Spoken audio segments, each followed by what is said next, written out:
الحمد لله والصلاة والسلام على رسول الله وبعد فأعوذ بالله من الشيطان الرجيم بسم الله الرحمن الرحيم الحمد لله رب العالمين الرحمن الرحيم مالك يوم الدين إياك نعبد وإياك نستعين اهدنا الصراط المستقيم بارك الله لنا ولكم في القرآن الحكيم ونفعنا وإياكم بالآيات والذكر الحكيم সম্মানিত মুসল্লিনে কেরাম, আমরা গত খুতবায় গত লেকচারে আমরা ইয়াকা না'বুদু ওয়া ইয়াকা নাস্তাঈন পর্যন্ত আলোচনা করেছিলাম।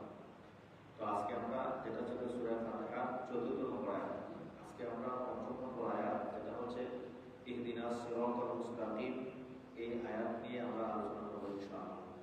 পুরো আয়াত যদি শেষ না হয় যেহেতু আমাদের সময় 30 মিনিট, আমরা আগামী সপ্তাহে ইনশাআল্লাহ বাকি আয়াতের আলোচনা শেষ করব। তো এর আগে আমরা কিন্তু আল্লাহর কাছে দোয়া করেছি যে আল্লাহ ইয়াকা না'বুদু, হে আল্লাহ আমরা তোমারই ইবাদত করি, ওয়া ইয়াকা নাস্তাঈন, এবং আমরা তোমার কাছে সাহায্য চাই। এর আগে আমরা আল্লাহর কাছে সাহায্য চেয়েছি যে আল্লাহ আমরা তোমার কাছে সাহায্য চাই। তো এই সাহায্য চাওয়া কি ধরনের সাহায্য, এটা একটা প্রশ্ন, যে তোমরা আমার কাছে সাহায্য চাও, কোন সাহায্য চাও?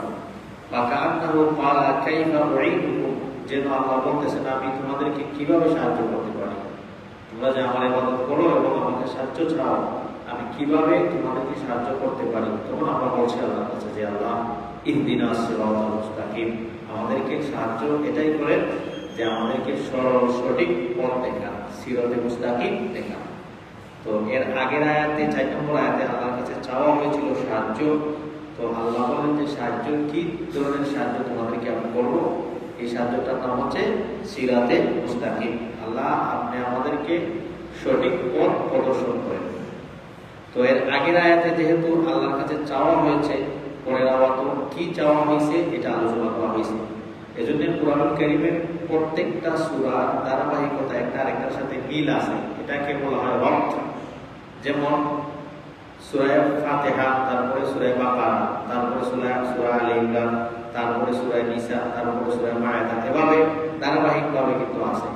তো কুরআনুল কারীম যে সময় জমা করা হয়েছিল, একত্রিত করা হয়েছিল, এই সময় এটা কিন্তু ধারাবাহিক এভাবেই যেভাবে নাজিল করা হয়েছে এভাবে ধারাবাহিকভাবে কুরআনুল কারীমকে লিপিবদ্ধ করা হয়েছে। যার কারণে একটা আয়াতকে যদি আগের আয়াত পরে চলে আসে, পরের আয়াত আগে চলে আসে, এই ধারাবাহিকতা কি থাকবে না? ঠিক থাকবে না। তো এখানে আল্লাহর কাছে যে সাহায্য চাওয়া হয়েছে, কি সাহায্য? এই কি সাহায্য যেটা, এটার জবাব হইল ইহদিনাস সিরাতাল মুস্তাকিম। আল্লাহ আপনি আমাদেরকে হেদায়েত দান করেন, হেদায়েতের সাহায্য আমরা চাওয়া হয়েছে। তো এখানে একটা প্রশ্ন হইল, আগে আমরা আল্লাহর প্রশংসা করছি আলহামদুলিল্লাহি রাব্বিল আলামিন, সমস্ত প্রশংসা আল্লাহ। আর রহমানির রহিম, যিনি অত্যন্ত দয়ালু মেহেরবান, মালিক ইয়াউমিদ্দিন, যিনি বিচার দিনের মালিক। ইয়াকা না'বুদু ইয়াকা নাস্তাঈন, আল্লাহর ইবাদত করতেছি এবং আল্লাহর কাছে সাহায্য চাই। তার মানে এই আল্লাহর যে প্রশংসাগুলি আমরা করলাম, আল্লাহর ইবাদত করলাম, আল্লাহর কাছে সাহায্য চাই, এটা আমরা হেদায়েতের উপরে তাকার পরেই করতেছি না, আমরা গুমরা হয়ে এগুলো করতেছি। কেউ যদি হেদায়েত না পায়, হে আল্লাহর সাহায্য চাইব নি, আল্লাহর ইবাদত করবো নি, তার মানে বোঝা গেল আমরা হেদায়েতের উপরে আছি। যেহেতু আছি, পুনরায় এই আয়াত আমরা আবার হেদায়েতের তো আমরা মানে আসেনি, বুঝাইতে পারছি না প্রশ্ন। এর আগে আমরা আল্লাহর ইবাদত করলাম, আমরা বলছি যে আল্লাহ তোমার ইবাদত করি, তোমার কাছে সাহায্য চাই, আল্লাহর প্রশংসা করলাম, মানে আল্লাহর পরে প্রকাশন কিছু করছি। এই প্রশংসা, আল্লাহর ইবাদত, আল্লাহর কাছে সাহায্য চাওয়া ওই ব্যক্তি করতে পারে যে আল্লাহর পথে থাকে। তাহলে আমরা যেহেতু আল্লাহর পথে আসি, পুনরায় আল্লাহর কাছে আমার হেদায়েতের দোয়া দরকার আসেনি। এটার জবাব হইল, এই হেদায়েত চাওয়া শুধু সাধারণ নবী নয়, একেবারে নবী পর্যন্ত আল্লাহর কাছে হেদায়েতের দোয়া চাইছে। তার মানে হইল হেদায়েত শুধু হেদায়েত লা ইলাহা ইল্লাল্লাহ মুহাম্মাদুর রাসূলুল্লাহ সাল্লাল্লাহু আলাইহি ওয়াসাল্লাম কইলেই না, হেদায়েতের স্তর আছে, হেদায়েতের শ্রেণী নিবাস আছে, শ্রেণী বিন্যাস আছে। যার আমল যত ভালো, যার তাকওয়া যত ভালো, সে হেদায়েতের দরজার মধ্যে তত ভালো। এজন্য নবীরা যেভাবে হেদায়েত পাইছেন, আমরা এভাবে আমাদের নবীদের হেদায়েত আর আমাদের হেদায়েত বেশ সমাসেনি না, আছে না? বেশ সমাসে। সাহাবীদের হেদায়েত আর আপনার হেদায়েত বেশ সমাসেনি না, আছে না? বেশ সমাসে। আল্লাহর ওলি যারা তাদের হেদায়েতে আর আমরা হেদায়েতে সমাজই না আছে না, এর লাগি হেদায়েতের স্তরের কোনো সীমা নাই। যত পারো আল্লাহর কাছে কি করা, আমরা হেদায়েতের দোয়া করা। আমরা দোয়া করি রব্বানা লা তুজিগ কুলুবানা বা'দা ইয হাদাইতানা ওয়া হাব লানা মিন লাদুনকা রাহমা। আল্লাহ আমরা অন্তরকে আপনি গুমরাহ করিও না হেদায়েত দেওয়ার পরে, তার মানে হেদায়েতের দোয়া করা। তো এর লাগি আমরা আল্লাহর কাছে দোয়া করেছি ইহদিনাস সিরাতাল মুস্তাকিম। হেদায়েত শব্দের অর্থ কি আমরা বইনানি, আল্লাহ তো হেদায়েত দান করতে পারে, এর মানে কি? তা হেদায়েত শব্দের অর্থ হলো যে কারোর প্রতি দরদ দিয়া কল্যাণের দিকে তাকে ডাকা, তার নাম হইল হেদায়েত। ভালো করে বুঝবেন যে কারোর প্রতি দরদ দিয়া, তার প্রতি দরদ দিয়া তার কল্যাণের দিকে আপনি ডাকা। যখন আপনার সন্তানকে আপনি কইবা যে বাবা ভালো কাজ করো, খারাপ কাজ করিও না, ওই পথে যেও না, ওই পথে গেলে সমস্যা আছে, তার মানে আপনার সন্তানের প্রতি আপনার কি আছে? দরদ আছে। তাহলে হেদায়েতের অর্থ হইল দরদ দিয়া কাউকে কল্যাণের দিকে ডাকা। আমরা যে এত ওয়াজ নসিহা করি, প্রতি সপ্তাহে নতুন নতুন বিষয় নিয়ে আমরা আলোচনা করি, কেন? উম্মতের দরদ দিয়া আমরা এই উদ্দেশ্যে, যাতে করে তাদেরকে কল্যাণের দিকে ডাকি। তার মানে হেদায়েতের অর্থই হলো দরদ দিয়া কাউকে কল্যাণের প্রতি ডাকা। এজন্যে হেদায়েত শুধুমাত্র কল্যাণের দিকে হলে, মন্দ কাজের দিকে কেউরে ডাকা। গান দেখা যায় তার কি, তার মানে গানের দিকে তারা আহ্বান করলো, এ বালা কামের দিকে ডাকছেনি, খারাপ কামের দিকে ডাকার নাম হেদায়েত না। বালা কাজের দিকে, কল্যাণের দিকে ডাকার নাম হইল হেদায়েত। যদি কল্যাণের দিকে ডাকার নামই হেদায়েত হইয়া থাকে, তাহলে কুরআনুল কারীমে আল্লাহ সুবহানাহু ওয়া তাআলা কাফিরদেরকে হেদায়েতের কথা বলছেন যে ফাহদুরহুম ইলা সিরাতিল জাহিম। আল্লাহ তাদেরকে জাহান্নামের রাস্তা দেখাইবা। জাহান্নাম বালা জিনিস না খারাপ জিনিস? খারাপ জিনিস যদি হয় তাহলে আল্লাহও দেখা যায় খারাপ জিনিসের প্রতি ডাকছেন। আপনি বললেন হেদায়েতের অর্থ হইল ভালো জিনিসের দিকে ডাকা, কিন্তু দেখা যায় কিয়ামত আল্লাহ কুরআনুল কারীমে বলছেন, এটা সূরা সফাতের আয়াত, যে ফাহদুরহুম ইলা সিরাতিল জাহিম, কাফিরদেরকে জাহান্নামের দিকে পথ দেখাই দিল।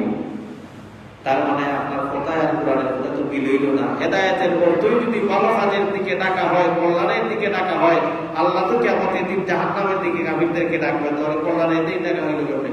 বলে এটা এই কারণে আল্লাহ বলছেন তাদের লোকের টাট্টা হইরা হয়েছে, টাট্টা মশকরা হইরা। তারা বলতো না নি যে আমরা মুসলমান মুনাফিকরা হইতো যে আমরা তাদের সাথে সাক্ষাৎ করি, তাদের লোকে যাই, এটা নিয়ে এত ডরতাম না বলি খাতার কে হয়, আমরা তো তোমরা লোকে বসি, তার কাছে গেলাম, তারা হত্যা বললাম, আইলা ভাইয়া বললাম, কাবিল না বা আমরা তো নাকবো না, আমরা তো তোমরা লোকে, তারা লোকে আমরা টাট্টা বিদ্রুপ করে মশকরা করি। তো আল্লাহ তাদেরকে হেদায়েতের অর্থ হইল জাহান্নামের দিকে তাদেরকে টাট্টা মশকরা করে তাদেরকে নিয়ে যাবে। এটা হইল এই উত্তর। তাইলে হেদায়েতের অর্থ আমরা বুঝিলেই না। হেদায়েতের আবার স্তর আছে, কিন্তু হেদায়েতের স্তর আছে। দরদ দিয়া কাউকে কল্যাণের দিকে ডাকা, তার নাম হইল হেদায়েত। যেমন আল্লাহ রাসূল সাল্লাল্লাহু আলাইহি ওয়াসাল্লাম উনার চাচা আবু তালিবকে মরার আগেও বলছিলেন যে চাচা আপনি বলেন আশহাদু আল্লা ইলাহা ইল্লাল্লাহু ওয়া আশহাদু আন্না মুহাম্মাদান, এটা আপনি বলেন। কিন্তু আবু তালিব সেটা বললেন না। আবু তালিবের প্রতি রাসূল সাল্লাল্লাহু আলাইহি ওয়াসাল্লামের দরদ ছিল না ছিল না? মানে দরদ দিয়া আপনি যখন আপনার সন্তানকে বলেন বাবা নামাজে চলো, আপনার সন্তান বড় হয়ে গেছে, তাকে নামাজ 10 বছর হয়ে গেছে, নামাজ পড়ার লাগে পড়ার কথা আল্লাহ রাসূল বলছেন যে নামাজ পড়তে হবে তোমাকে, তাহলে তোমাকে পিকনি দেওয়া হবে। তখন আপনি আপনার সন্তানের প্রতি এই দরদ দিয়াই, যাতে করে আমার সন্তান পরকালে জাহান্নামের আগুন থেকে বাঁচে। আল্লাহর বিধান যখন পালন করলেই বসে জাহান্নাম যাইতে হয়। পালা কাজের দিকে ডাকার মানেই হইল দরদ দিয়া।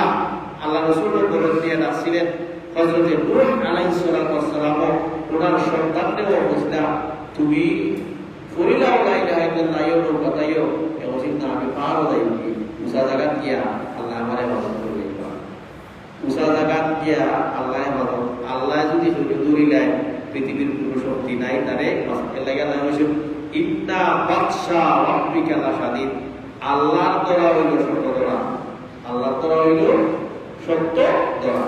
আল্লাহ কিভাবে কোন কন্ডিশনে কোন সিস্টেমে আপনি আমাদের শাস্তি দিব আমরা বুধু হইতাম না, বুধুই হইতাম না। ওই তো মুখের শাস্তি দেওয়ার একটা কন্ডিশন হইল মুখের রুচি আল্লাহ দিবা কি দুধের দুধটা হাইলে মুখের মজা লাগে না, খাওয়ার জিনিসের অভাব নাই, টাকা পয়সার অভাব নাই, কিন্তু মুখও রুচি নাই, এটাও এক ধরনের আযাব। আল্লাহ টাকা পয়সা দিচ্ছেন কিন্তু ডাক্তার হয়ে যাচ্ছে গরুর মাংস যদি খাও এক টুকরা 2 টুকরা হইতে পারবো, অথচ কুরবানির সময় 3টা-4টা কুরবানি দেওয়া হয়, তার নসিব 2 টুকরার উপরে হয় না কেন? এটাও একটা শাস্তি। মাছের মধ্যে সবটাকে মজার মাছ হইল ইলিশ মাছ, তুমি ইলিশ খাইতে পারবে না, তোমার সমস্যা, এটাও একটা শাস্তি। বিটা ছাড়া চা খাইয়া দেখবেন যেন মজা লাগে নি, মজা লাগে না তো। ডাক্তার বলছে তুমি চিনি হারা দিনে 5 গ্রাম খাইবা, সারাদিনে তোমার প্রতিদিন 5 গ্রাম চিনি নাইলে তোমার ডায়াবেটিস কন্ট্রোল হইতো না, এটাও একটা আল্লাহর শাস্তি। আল্লাহর দ্বারা কত কন্ডিশন আছে এটা বুঝতে হইতে না। এর লাগি নূহ আলাইহিস সালামের দরদ দিয়া ডাকছিল আমার সন্তানকে, সে বলছিল আমি কোন পাহাড়ের উপরে গিয়ে আমি আশ্রয় নিব, সে মুক্তি পাইল। তার মানে হেদায়েতের অর্থ হইল দরদ দিয়া ডাকা, ও আল্লাহ আপনি আপনার হেদায়েত দান করুকা, সিরাতুল মুস্তাকিম, সিরাতুল মুস্তাকিমের উপর। তো হেদায়েতের 4টা পন্থা আছে। মানুষ হেদায়েত লাভ করে 4টা তরিকায়। কয়টা তরিকায়? 4টা পন্থা। এই 4টা পন্থা বলে আমরা আমাদের হাদিসের দিকে আমরা ইনশাআল্লাহ। হেদায়েত মানুষ পায় আল্লাহর পক্ষ থেকে, হেদায়েত পায় কয়টা পন্থা? 4টা পন্থা, 4টা পথ আছে মানুষ হেদায়েত পাওয়ার। এক নম্বর পথ হইল এমন শক্তি যার দ্বারা বান্দা নিজের ভালো মন্দ বুঝতে পারে। এই শক্তি যখন কোন বান্দাকে দিব আল্লাহ, তখন ওই বান্দা বড় গোটা টাটা কথা বুঝতে পারবে। ছোট বাচ্চা 3 মাসের 4 মাসের বাচ্চা বা 5 মাসের বাচ্চা যদি হয়, তার সামনে আগুন তৈল জিতা বরফ তৈল, সেই আগুনও হাত দিব বরফও হাত দিব, মানে এখনো তার ভিতরে ভালো মন্দ চেঞ্জ করার কি শক্তি আল্লাহ তার ভিতরে দেন নাই। তার মানে ভালো মন্দ বুঝে যাচাই করে ভালোটা গ্রহণ করা, মন্দটা ছেড়ে দেওয়া, এই জিনিসটা কারোর ভিতরে দেওয়া, এটাও হইল এক ধরনের হেদায়েত, এক ধরনের পথ প্রদর্শন। যেমন এটা আবার আপনার হাওয়াসে খামসার মাধ্যমে হতে পারে, আপনার ব্রেইনের মাধ্যমে হইতে পারে, আপনার পঞ্চ ইন্দ্রিয়ের মাধ্যমে হইতে পারে। আবার পঞ্চ ইন্দ্রিয়ের কাজ যেটা, এটা ব্রেইনের দ্বারা হয় না।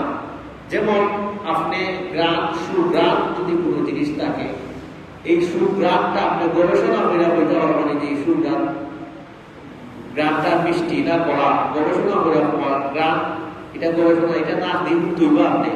তার মানে আকলের এক কাজ, পঞ্চ ইন্দ্রিয়ের আরেক কাজ। আপনার ব্রেন যদি ভালো থাকে, আল্লাহ ব্রেন ভালো দেওয়া একটা আমাদের, এর জন্য আপনি দেখবেন পাগল যারা আছে, যারা মস্তিষ্ক ঠিক না, এরা ডাস্টবিন থেকে মানে কি দেখা সেটা তাকে মানে কাজ করেন না, ভালো মন্দ পার্থক্য করার ক্ষমতা তার ভিতরে নাই। তার মানে হেদায়েতের একটা পন্থা হইল মানুষের আকল, এবং আরেকটা পথ হইল পঞ্চ ইন্দ্রিয়। ভালো মন্দ সুন্দর গ্রাম, সাদা খালা, এটা সর্দি দেখবো আমরা, সাদা খালা সর্দি দেখবো, সাদা খালা না দিই বোঝা যাইতো না যে এটা সাদা না খালা, সর্বুজা না হওয়া যায় না, লাগাই এটা রং সাদা না খালা বোঝা যাইব না। জিভরা দিয়ে আপনি সাদা খালা বুঝতে পারবেন, জিভরা দিয়ে আপনি গ্রাম দিতে পারবেন না, আপনি কিতাবিটা বুঝতে পারবেন। চামড়া দিয়ে আপনি শীত বুঝি দিতে পারবেন, সর্দি চাইয়া আপনি বুঝতে পারবেন ঠান্ডা কিরকম গরম কিরকম, চামড়া থাকলে না বোঝা যাইব, এটা না হলো ত্বক। তো এই বিষয়গুলি দিয়েও মানুষ ভালো মন্দ বুঝতে পারে, এই মানে একটা জিনিসের পার্থক্য করতে পারে। এই তাহলে মানুষ রাস্তা পায়, পথ প্রদর্শন পায় আকলের মাধ্যমে, পঞ্চ ইন্দ্রিয়ের মাধ্যমে, একটা পন্থা।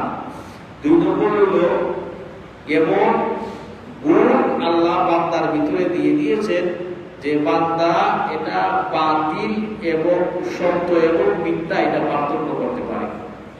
যেমন ফর এক্সাম্পল চুরি করা কোন ধর্ম জায়েজ নেই হচ্ছে, হিন্দু ধর্ম চুরি করা জায়েজ নেই, যে হিন্দু যারা আছে এরা হিন্দুরে চুরি করতে পারবো, খ্রিস্টান ধর্ম চুরি করা মানে কোন ধর্ম, যারা ধর্ম বলতে কিতা কেউ যদি ধর্ম মানেও না তার কাছেও চুরি করা অপরাধ।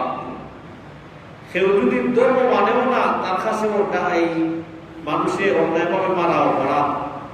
এই যে চুরি করা অপরাধ, কিন্তু ধর্ম মানেন না, কিন্তু চুরি করা অপরাধ, এই অপরাধটা বোঝা এবং জানা, এই যে যোগ্যতা আল্লাহ তার মাঝে দিচ্ছেন, তার নাম হইল হেদায়েতের একটা পথ।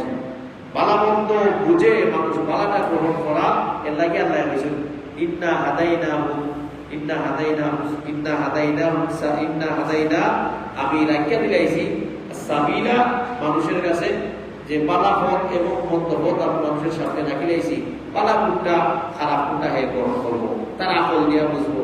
এর লাগে যদি কেউ কিয়ামতের কথা কইলায় যে আল্লাহ আপনি বুঝছেন আল্লাহর হুকুম না ছাড়া গাছের এক মাথাও নড়ে না, তে আপনার হুকুম না ছাড়া তো আমি গুনাহ হতে পারতাম না, নেকি হতে পারতাম না, আমার তো কোনো দোষ নাই। আপনি আমার তর্জিরও লেখা দিলাইছেন যে হে অমুক ওই গুনাহ হলো, আমার কোনো ক্ষমতা নাই, সবটা আপনার হাতে। আপনি বলছেন ইন্নাল্লাহ আলা কুল্লি শাইইন কাদির, একটা বাতাসও আপনার হুকুমে নড়াচড়া করে না, গাছের পাতাও। সো আমি গুনাহ করছি, এটা আপনি আমার বলেন, আমি তো একটা পুতুলের মতো তেমনি নাচাও তেমনি নাচছি, আমার তো কোনো দোষ নেই।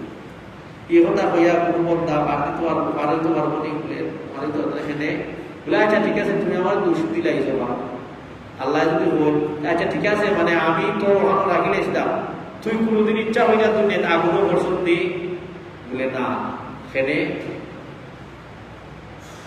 তুই ফসিত না হেনে আগুন বলে আগুনে বলে ধরে দেয় কোনো আমি ধরে দেয় বুঝে লাগি যে পাগল হয়েছি ধরি, আমি ইচ্ছা করে ধরি। তার মানে এই ইচ্ছা হইলে আগুনে পড়ছে না, বুঝলেই তো মাথা দিই না আগুনে বলে জ্বলি যাইব।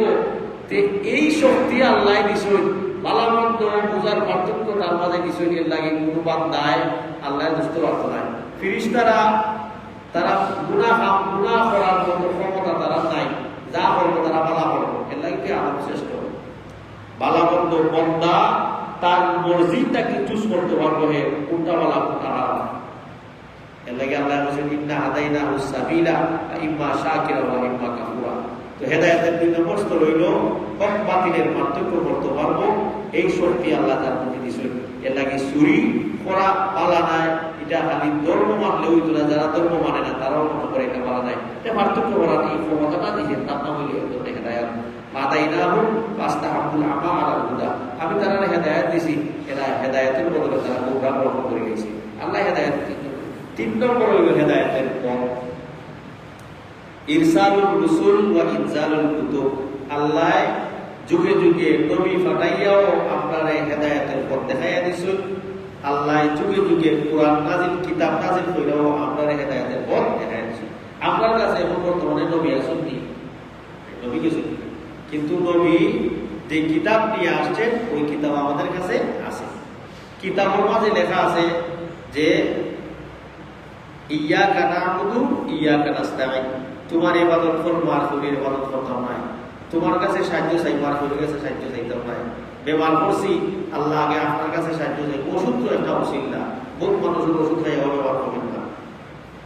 ওষুধ একটা ওসিলা, আল্লাহ ঔষধ এটা ওসিলা হিসাবে বলতেছি, কিন্তু সুস্থ রোগটাকে মুক্তি দেওয়ার মালিককে আল্লাহ। ইবাদতের মালিক আল্লাহ। আপনি আমি আর দুনিয়ার জরুরি আছে মাথা মত করতাম না, একমাত্র আপনি আল্লাহটাই মাথা মত করবেন। বেমার করছি আপনি আল্লাহটাই চাইব, আর আল্লাহ ছাড়া আর জরুরি কাছে চাইতাম না, দোয়া চাইতাম পারি। তার মানে এই বিষয়গুলি আমরা বুঝছি জানছি কিতাবের মাধ্যমে, কোরআনের মাধ্যমে না। কোরআন হইল আমাদের গাইড বুক, আমাদের গাইড বুক। এই কোরআনে আমরা গাইড করবো, কেমনে চলতাম, কেমনে যাইতাম, বুঝতাম। তো এই জন্য হেদায়েতের আরেকটা মাধ্যম হইল ইরসালুর রসুল। আল্লাহ যুগে যুগে রসুল পাঠাইও মানুষদেরকে হেদায়েত দিছেন। আরেকটা হইল ওয়া ইনজালুল কুতুব, কিতাব নাযিল কইরাও আল্লাহ মানুষদেরকে হেদায়েত দিছেন। অতএব আপনার কাছে কোরআন আছে, কিয়ামত পর্যন্ত কোরআন থাকবে। এমন এক কোরআন আল্লাহ আপনারা দিছেন, এমন এক কিতাব আল্লাহ আপনারা দিছেন, পৃথিবীর সারা দুনিয়ার মানুষ নাই, খালি আল্লাহ কইছেন খালি মানুষ নাই, দুনিয়ার মানুষ বাদে জিন এবং মানুষ, ওয়ালাউ ইসতামাআতিল জিন্নু ওয়াল ইনসু, আল্লাহ বলেন জিন্নাত এবং মানুষ, পৃথিবীতে যত জিন আছে, পৃথিবীতে যত মানুষ আছে সবটা একত্রিত হইয়া তারা যদি সব শক্তি কাজে লাগাইয়াও আমি আল্লাহর কুরআনের মোকাবেলা করে করতে পারতো না। চিন্তা করছেন নি? মানুষের জিনটা কাবু হইলে এক দেশ থেকে আরেক দেশে যাই না নেই, হয় যে হে জিন তার মুরিদ, জিনের মাধ্যমে মানে জিনের মাধ্যমে হে বহুত কিছু করিলায়। স্বাভাবিক মানুষের শক্তি থাকে, জিনের শক্তি বেশি দেয়নি। তার মানে এত বড় এত শ্রেষ্ঠ আশরাফুল মাখলুকাত মানুষ, এরপরে জিন উভয় মিল্লাও আল্লাহ ছেড়ে পারত না। এটা মজার কথা, আমি বলি আপনারা এবং আল্লাহ তাব্বাত ইয়াদা যে নাযিল করছিলেন, তাব্বাত ইয়াদা আবি লাহাবিউ ওয়া তাব, এই সূরা যে সময় নাযিল করছেন এই সময় আবু লাহাব জীবিত আছিল। আবু লাহাব কিতা আছিল? জীবিত আছিল। আল্লাহ কইছেন আবু লাহাবের দুই হাত, তাব্বাত ইয়াদা আবি লাহাব, আবি লাহাবের দুই হাত ধ্বংস। এরা এত বুদ্ধি, এদের মাথার মধ্যে এত বুদ্ধি আছে, এত জ্ঞান আছে। এই সূরা যে সময় নাযিল করছে আল্লাহ রাসূল কইছেন আবু লাহাব রে আল্লাহ কইছেন ধ্বংস হয়ে যাব। আল্লাহ ধ্বংস হয়ে তার মানে শেষ। আবু লাহাবে ইচ্ছা মানে তার মাথার এটা ঢুকছে না যে কুরআনে আমি মিথ্যা প্রমাণ করার একটা সুযোগ যার এমন। আল্লাহ কইছেন না আমার ধ্বংস, আর আল মুহাম্মদে কইছেন যে কইরা যে লা ইলাহা ইল্লাল্লাহ বলি তারা বলবা না যাও বা আমি লা ইলাহা ইল্লাল্লাহ বলিলেই না। কুরআন নাযিল করার সময় হেজিবি আসিল, কিন্তু ইচ্ছা করলে পারত যে কুরআনকে কইতো যে আমি কুরআনে মিথ্যা সাব্যস্ত করিলাম, কুরআন লেখা আমার ধ্বংস হয়ে যাব, যাও আমি বলিলাম লা ইলাহা ইল্লাল্লাহ মুহাম্মাদুর রাসূলুল্লাহ। এই জ্ঞানটাও তার মাথার মধ্যে ছিল। খেরে মানে এই কুরআনের মোকাবেলা করতে পারত না। এটা কেমন পর্যন্ত থাকবো ওই কুরআন, এর লাগি কিতাবের মাধ্যমে আল্লাহ হেদায়েত দিয়েছেন, ঈসা আলাইহিস রাসূলের মাধ্যমে হেদায়েত। আর একটা 4 নম্বর পথ হইল, এটা হইল আমরা তফসির শেষ হইব, হাদিস 3টা পয়সা শেষ করে ইনশাআল্লাহ। বান্দার অন্তরে আল্লাহর ভয় ঢেলে দেওয়া। দেখা যায় অনেক সময় অনেক মানুষ আস্থা দেখা যায় নামাজি গেছে, নামাজ পড়ছে না, কিন্তু দেখা যায় বাক্কা নামাজি এখানে তার ভিতরে ভয় আইছে। আর কতদিন বা 40, 50, 60 হয়ে গেছে, আর বাক্কা বাইরে বাবা কতদিন ডাকতে দেখবা আল্লাহ তাই কিন্তু আপনি তো হইব কেন ওই যাই যদি আসবো 2 দিন 3 দিন আমার পরিবারে বয়ের পরে যার হামব্যস্ত হয়ে যাবা, সন্তানও তার হামব্যস্ত হয়ে যাব, বা বড় হয় বড় খান্দাত, মার হয় বড় খান্দাত, বাড়ির খান্দাত বাড়ির উল্টার খান্দাত মা বড় হয় বড়, দেখলেও অনেক সময় ইয়াদ হয় না। সেটাই কারণ আমরা আমারটা নিয়ে ব্যস্ত, আমরা আমাদের বাচ্চা কাচ্চা, আমাদের ফ্যামিলি, আমাদের পরিবার নিয়ে ব্যস্ত। তো ওই বড় দূরে কয়দিন মরার পরে আমরা দেখি না, আমরা চোখের সামনে তো দেখলাম আমরা দাদা মরে গেছেন, আমরা ভাই মরে গেছেন, আমরা মা মরে গেছেন, বাবা মরে গেছেন, আমরা চাচা মরে গেছেন, 3 দিন 4 দিন মনে হয়েছে, এরপরে মাঝের মধ্যে মনে হয়, এরপরে মাঝের মধ্যে, এরপরে আর বছরে একবার মনে হয়, সপ্তাহে একবার মনে হয়, মনে হয় না। খবর যারা ফরাত গেলে মনে হয়, তাও আমার তো গভীরে গিয়ে মনে হয় না। তার মানে টাইম নাই। আমরা এই বুঝ আল্লাহ অনেকের ভিতরে দিলায়, যখন তার ভিতরে এই বুঝটা চলে আসে তখন এটা হেদায়েত হয়ে যায়। তার নাম হইল হেদায়েত। হেদায়েত বড় দামি জিনিস, হেদায়েত বড় মূল্যবান জিনিস। আপনি দেশে আপনি হেদায়েত হইতে না, মসজিদ আইলেই মানুষ হেদায়েত খাইয়ে নেই, হইলে না। কারণ অনেকেই সপ্তাহ নিজ দেয় না মসজিদ আমার, কিন্তু দেখা যায় সপ্তাহে নামাজ হয় আর নামাজের মধ্যে লোক নাই। অথচ আল্লাহ রাসূল কইছেন কেউ ইচ্ছা হইয়া নামাজ বাদ দিলে এ কাফির। উলামায়ে কেরামরা এই হাদিস নিয়ে বড় একটা বিশ্লেষণ করছেন। কেউ কইছেন তার মুতালা হয়ে যাবে, এ কাফির হয়ে গেছে, তার মুসলমান সেটা হয়ে যাবে। মানে এত গুরুত্বপূর্ণ বিষয়। তার মানে হেদায়ত এটা দেশানো আপনি কত পাইলি না হেদায়ত অমুক কালো গেছে কি যাইনি পাইলি উঠে গিয়ে হেদায়ত না। হেদায়ত রাসূলুল্লাহ হাত থেকে কেন তবে সাজারে দিতে আসেন না, তার নাম হইল গিয়ে হেদায়ত। আল্লাহর রহম করো ওই জীবন যখন এর লাগে হেদায়তের করতে হইল কাউকে তার প্রতি দরদ দিয়া তার কল্যাণের দিকে ডাকা। আল্লাহ সুবহানাহু ওয়া তাআলা যা কিছু বললাম শুনলাম, আল্লাহ যেন আমাদেরকে এগুলিকে আমল করার তৌফিক দান করুন। তার মানে ইহদিনা সিরাতাল মুস্তাকিম, আমরা শুধুমাত্র ইহদিনা নিয়ে আলোচনা করলাম। আগামী সপ্তাহ as-সিরাত আল-মুস্তাকিম মানে সরল পথ কোনটা, এটা এখন লম্বা ব্যাখ্যা বিশ্লেষণ হইব, আমরা আলোচনা হবে।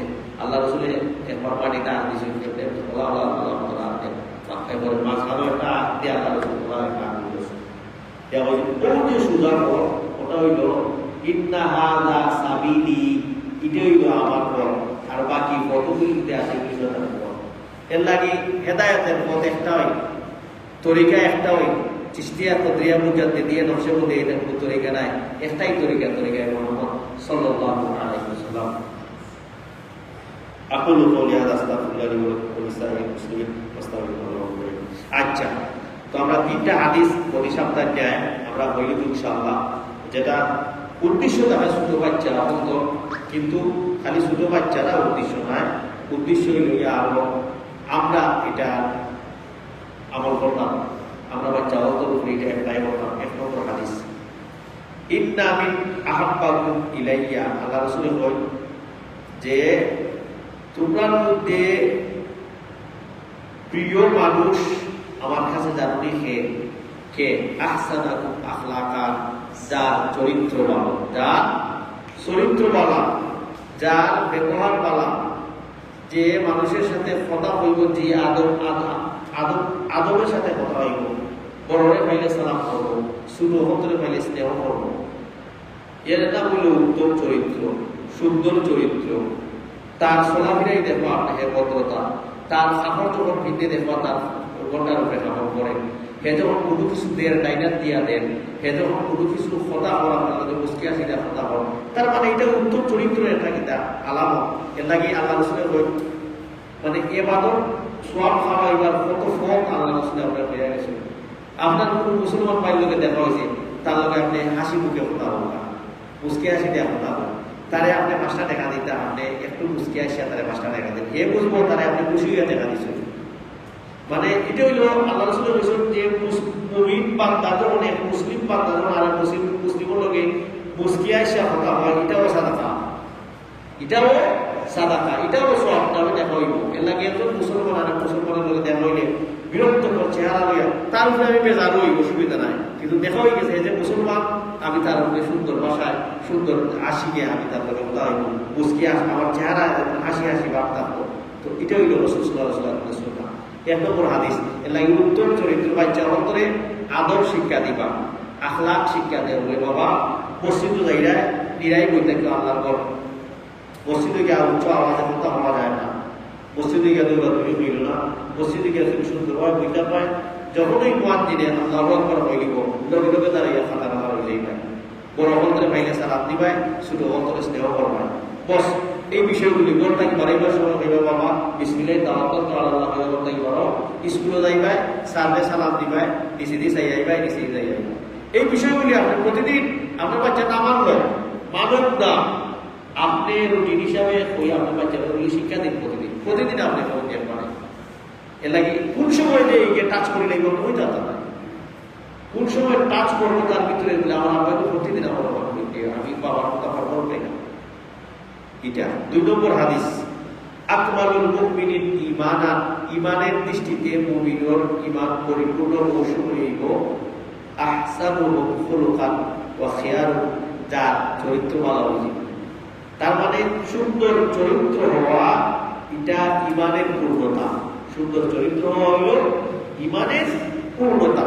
এর লাগে বাচ্চাদের এই বিষয়গুলি শিখে, শুধু বাচ্চা না আমরাও, আমরা খালি বড় নিয়ে আমরা বড় নাই, বড় অন্তরে সালাম দিতাম, ছোট অন্তরে মায়া করতাম, স্নেহ করতাম, মুরব্বী যারা আছে তারা সম্মান করতাম। আল্লাহ রাসূল বলেছেন মান লাম ইয়ারহাম সগীরানা ওয়া লাম ইউক্কির কাবীরানা ফালাইসা মিন্না, যে ছোটদের প্রতি স্নেহ করলো না, বড় অন্তরে সম্মান দিল না, হে আমার উন্নত অন্তর্ভুক্ত নাই। তার মানে ইসলামের সৌন্দর্য কত দিকে ইসলামের সৌন্দর্য আছে। সাধারণ একটা কথা বললাম, এই সোয়াব অর্জন করতে তোমার টাকাও লাগে না, পয়সাও লাগে, কোনো কষ্টও নাই, এক্সট্রা কোনো ইবাদত নাই, খালি সালাম আলাইকুম ভালো আছে, খালি একটু সুন্দর করে একটা মুসকি আসি দিলে সাদা খাওয়াই গেল। তো কত সিস্টেম আছে আপনার ইবাদত পালন করার, এবারে সোয়াব খাওয়াইবার কত সিস্টেম আছে, কিন্তু দেখা যায় ওই আসসালামু আলাইকুম সুন্দর আসি দিয়া কথা বললাম না, যদি কিয়ামত আল্লাহ আপনারে আরাফ নামক স্থান পাইলে, আরাফ ওই একটা জায়গা জান্নাত এবং জাহান্নামের মাঝখানে, যার দেখি এবং গুনার বাংলা সব অলই দিব, ব্যস্ত যাইতে না, দুজন যাইতে নাই, হাজার হাজার বছর মতো থাকবো, 15 বছর থাকবো, আল্লাহ রহমত না হওয়া। 3 নম্বর হাদিস যেটা, এটা হয়ে আমরা শেষ করলাম, আমরা টাইম শেষ হয়ে যায়। আল্লাহ রাসূল বলেন মুরু আওলাদাকুম বিসসালাত ওয়া হুম আবনাউ সাব'ু সিনিন, আপনার সন্তানদেরকে নামাজের জন্য আদেশ করেন যখন তার বয়স 7 হয়ে যাবে, মানে 7 বছর সন্তান ছেলে হোক মেয়ে হোক তাকে নামাজের জন্য বলেন যে নামাজ পড়ো, আজান হয়ে গেছে, নামাজ পড়িলাম। وأضربوهم عليها وهم أبناء 20 سنين وفرقوا بينهم في المضاجع। যখন 10 বছর হয়ে যাবে আপনার সন্তানের, নামাজ পড়ার জন্য প্রয়োজনে আপনি বেত্রাঘাত করতে পারেন। নামাজও যাইতে পারে, ফিরতে আপনি নামাজও যাইতে পারে। কয় বছর হয়ে গেলে? 10 বছর। ওগুলি আপনি খৈরা দিলে আলহামদুলিল্লাহ। আমরা যে যে তারা মুস্তাকিব নাই, এরা পাশে এরা তারা বাপ্পার এটা তারা আজাদ হলে তারা মসজিদ হয় খেলে, তারা এটা তারা লোকে পরিচিত হয়ে গেছে। তারা কেউ খোয়া দিতাম, কোনো কেউ নাই, কিন্তু আজাদ হয়েছে মসজিদ হয়। এইটা হলে বা আপনার করে তোমার করো, আমরা তো নাই, কিন্তু তারা বাদ দেন না খেলে, তারা এটার লোকে তারা কানেক্টেড হয়ে গেছে। এর লাগি আপনি 10 বছর হইলে বাচ্চারা নামাজ বলে মারতুই বা বলে নামাজ পড়ো। আরেকটা বিষয় আছে, এটা আমরা অনেকে করি না, এটা হইল তাদের মাঝে বিছনা আলাদা হইয়া দিল। 10 বছর আপনার সন্তান হয়ে গেছে, বিছনা আলাদা হইয়া দিলেন। 10 বছর 2 সন্তানে একানো ঘুমাতে দিবা না, আলাদা আলাদা করে দেয়। একানো যদিও ঘুমায়, এক চাদরের নিচে ঘুমাইবার লাগে দিবা না, আলাদা আলাদা 2 চাদর দিয়া দিয়ে করবা। যদি সম্ভব হয় তারা লাগে আলাদা বিছনা করবা। এখন মাসে সমস্যা নাই, ছোট ছোট হাত 4টা বানায় দিলাম, আলাদা। আপনি ইসলামের সৌন্দর্য তারা এরপর তাকে শিক্ষা দেবো। আপনি ওর ঘুমাইবারটা কি আপনি তারা ইসলামের সৌন্দর্য হে যখন কি লাগব যে আমার বাবা যেহেতু আপনার যখন 10 বছর হয়ে গেছে, আমরা বিছনা আঁকলাইয়া দিলাম, তার গুরুত্ব যখন হইবে ওটা তার গুরুত্ব আমাদের এমনি করবো। ইসলামের সৌন্দর্য ওইগুলি আমরা যদিও কষ্ট হয়ে ঘুমাতে, কারণ আমরা এই পরিবেশে নাই, আমরা এই ইতান কইরা বসি না। কিন্তু ওগুলো লন্ডন আমেরিকায় কোনো ফ্যামিলি আছে আপনার পরিচিত, কোনো আমাদের ডিশ নাই। চিন্তা করে দেখুন, কোনো ডিশ নাই, ওলা টিভি তো ডিশই নাই, ওলা বা চিত্রে লালন করার চেষ্টা করে। এই অবস্থা। তো আমরা বিশেষ করে আমরা আওলাদ হতে দেখি, আল্লাহ ইনশাআল্লাহ আল্লাহ যেন আমরা আমল করার তৌফিক দান করেন। সুবহানাকাল্লাহু ওয়া বিহামদিকা আশহাদু আল্লা ইলাহা ইল্লা আনতা